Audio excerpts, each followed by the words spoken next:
Grabe, intro pa lang napakasarap na. Don't worry, ituturo ko lahat sa inyo ito dahil pwede itong pangnegosyo.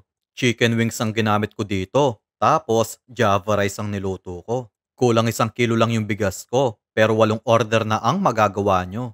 Ready na ba kayong magnegosyo kahit nasa bahay lang kayo? Kung ready na kayo, tara! Intro muna tayo. Kung bago ka sa channel ko, please click the subscribe button and the notification bell icon para ma-update kayo sa susunod nating mga video. Sarap.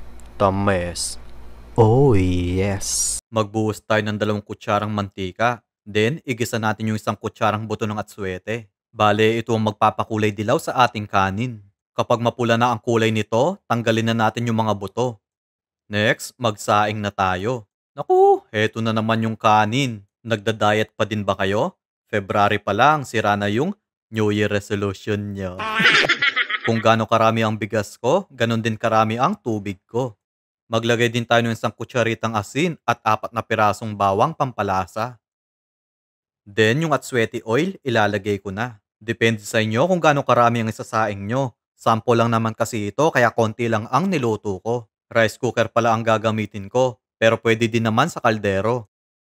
Magbuhos tayo ng 1 tasang harina sa bowl, 4 na kutsarang breading mix, 1 kutsaritang paminta, at 1 kutsaritang asin. Haluin natin ito mabuti para mag-combine ng mga ingredients natin. So, kuha tayo ng 5 kutsarang breading dahil gagawin natin itong batter. Then, maglagay tayo ng 1 pirasong itlog bilang binder.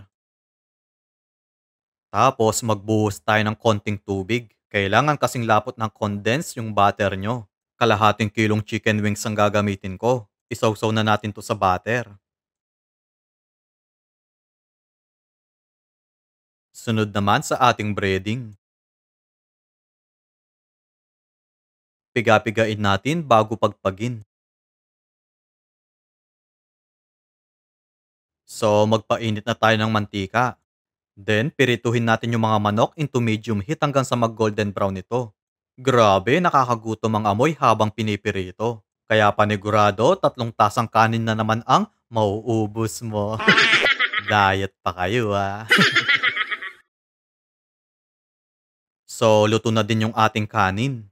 Naglagay ako ng dahon ng malunggay dito. Maluluto na ito sa init ng kanin ko. Haluin natin para maging even ang kulay nito. O, di ba? Ang sarap ng itsura. Next, 35 grams ng cream of mushroom powder ang tutunawin ko sa 2 tasang tubig.